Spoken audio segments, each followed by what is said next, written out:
Bom dia, boa tarde, boa noite, galera. Vamos ouvir mais um podcast de diálogo interreligioso. Vamos ouvindo a nossa musiquinha. Muito bom. Ouçam o barulhinho da água. Fechem os olhos, isso. Fechem os olhos. Façam esse exercício de fechar os olhos. Imaginem algo azul. Inspira esse azul. Quando expirar, expira a cor cinza. Inspira azul.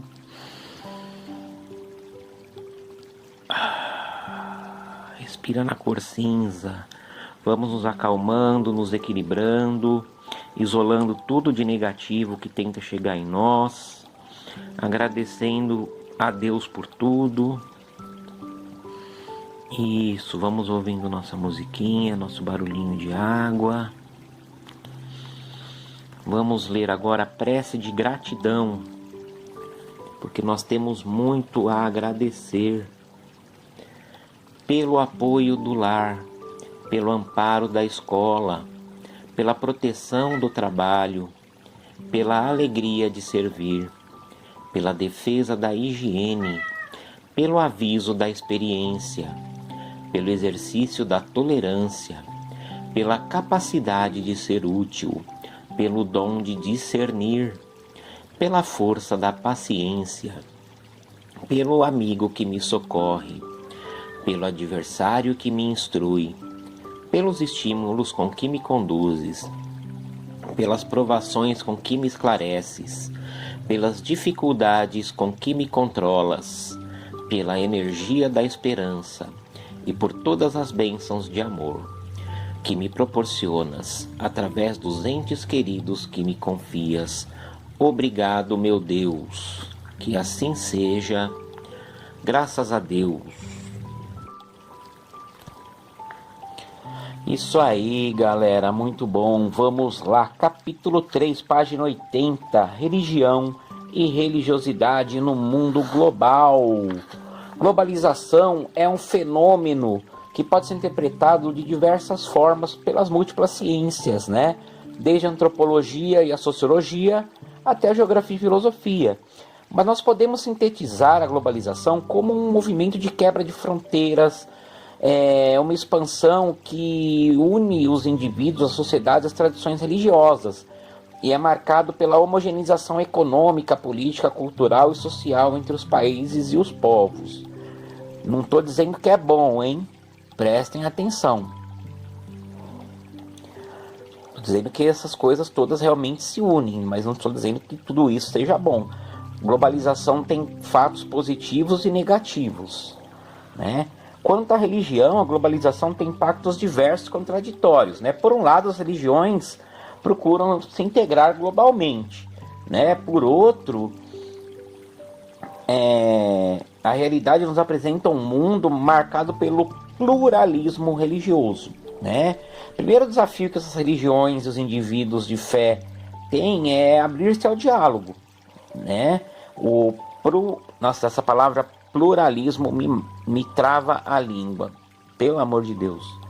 Pluralismo cultural e religioso é uma reação à homogeneização da globalização, né? Os efeitos desse pluralismo religioso são múltiplos, né? Algumas pessoas podem configurar seus próprios sistemas religiosos, tendo como norte ou não mais doutrinas ou ritos de tradições religiosas, mais aspectos pessoais. Um indivíduo, mesmo vinculado a uma tradição religiosa, pode ter mais liberdade de diálogo com outras tradições de uma sociedade com pluralismo de identidades culturais e religiosas. Pode haver um reforço de identidade na relação com a alteridade. Instituições religiosas tradicionais mostram sinais de crescimento no mundo. Tá complicado, né? Eu vou explicando, vocês vão entender já, que eu vou dar uns exemplos bons para vocês. Algumas religiões, mesmo sentindo esses impactos, tentam resistir às mudanças, demarcando a identidade local com as suas singularidades e diversidades e afastando a possibilidade de homogeneização e mistura cultural. E aí que vem o segundo desafio. Como que vai manter a identidade cultural de uma tradição religiosa no contexto da globalização? Algumas comunidades locais elas tentam manter uma resistência. Se sabe que essas tradições não desaparecerão por conta da influência transformadora da globalização, mas certamente ocorrerão mudanças em seu status. Entre essas experiências da religiosidade popular, podemos citar benzeções, procissões e festas de padroeiros. Nas sociedades modernas,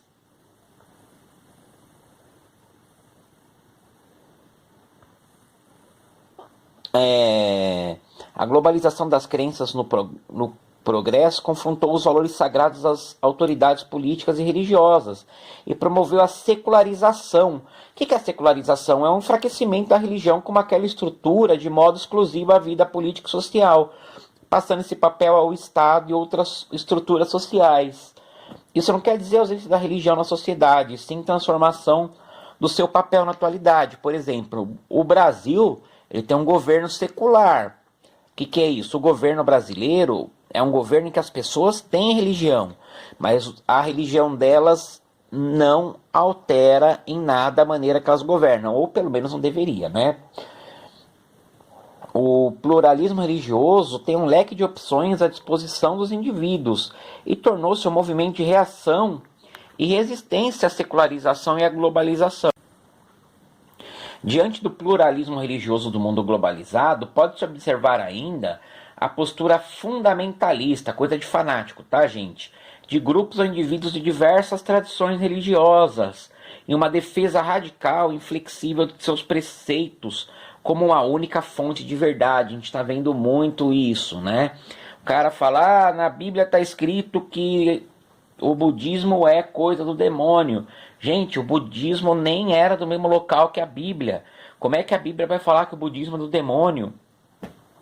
O fenômeno do fundamentalismo diante das ameaças da globalização é uma reafirmação da tradição. O cara tem medo do que está vindo com a globalização, então ele vai rejeitar qualquer forma de modernidade com esse fanatismo religioso. Essa postura vai dificultar o diálogo interreligioso e a convivência harmoniosa com aqueles que pensam e creem de maneira distinta. O último desafio, diante de todos que poderiam ser elencados aqui, como as tradições religiosas vão resistir às influências de um mercado globalizado, né?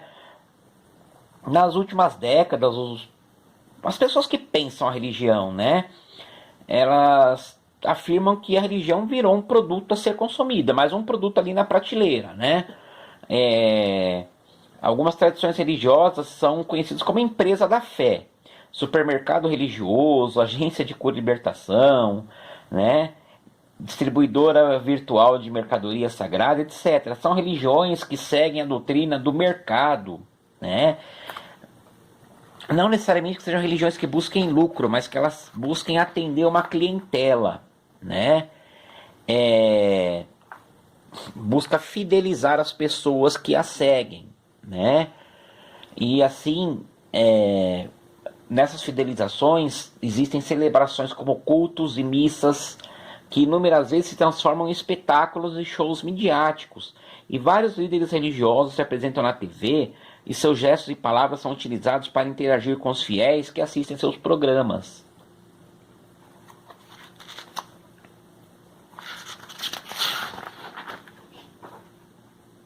Quando falamos do pluralismo religioso, necessariamente devemos pensar na importância dos valores que são comuns às tradições religiosas institucionalizadas e às novas configurações religiosas, como o cuidado e a preservação da vida.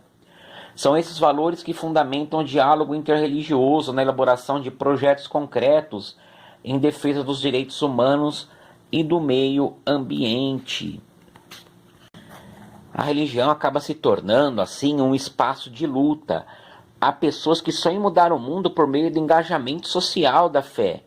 E alguns desses sonhos são cultivados ainda na adolescência, nessa etapa da vida considerada a mais conturbada e desafiadora, que muitas pessoas fundam ONGs e projetos sociais. Os jovens, né, vocês aí, cada vez mais se conectam com o mundo e são chamados a ser portadores de uma cidadania, planetária. Princípios, valores e atitudes que expressam uma nova concepção do planeta Terra como uma única e grande comunidade. E as tradições religiosas podem contribuir para que isso se torne realidade. Na situação atual de mundo que a gente vive, né, nessa perspectiva global, as tradições também são vistas de forma utilitarista, né? É algo que a gente vai usar como um suporte, instrumento para enfrentamento de situações difíceis, né? Como doença, violência, pobreza. É muito comum nos meios urbanos, por exemplo, nas grandes cidades, as pessoas se refugiarem nas igrejas cristãs para solucionar seus problemas sociais, ou pelo menos para fugir deles, né? A pessoa se separa, ou está desempregada, ou tem um relacionamento difícil com a família, e aí vai buscar consolo para os males físicos e psicológicos, financeiros nas igrejas cristãs. Ao mesmo tempo, há um intenso trânsito religioso em busca da melhor solução ou de uma solução imediata. E aí, se a pessoa não encontra solução na igreja que ela está frequentando, ou ela muda de igreja, ou então ela muda de religião. Isso é muito comum. Por outro lado, a ciência vem afirmando que é bom sim ter religião, que ter religião ajuda as pessoas a ter uma qualidade de vida, a prevenir ou controlar doenças, a se cuidar mais. As religiões ajudam as pessoas a ter mais cuidado com si mesmos e enfrentar com mais sabedoria situações difíceis. Para finalizar, né, um dos aspectos mais visíveis do âmbito religioso atual é as pessoas fazendo uma customização das experiências do sagrado, né? Como assim? As pessoas vão pegando, né? Cada indivíduo vai organizando sua experiência religiosa a seu modo, vão mesclando ritos, símbolos e diversas tradições religiosas, por exemplo. Olha, gente, acho que eu sou um desses, viu? Porque eu me considero espírita, mas eu gosto muito, muito, muito dos santos católicos, gosto da prática umbandista, eu gosto da leitura dos evangelhos, me identifico demais com o budismo, com o judaísmo, tenho estudado bastante o islamismo, eu vou pegando um pouquinho de cada uma. Eu penso assim, se é pro bem e não tem preconceito com as pessoas, eu tô dentro, me convidem que eu vou. Beleza, galera? A gente termina por aqui, vamos desacelerando, respirando devagar, ouvindo a musiquinha, o barulho da água.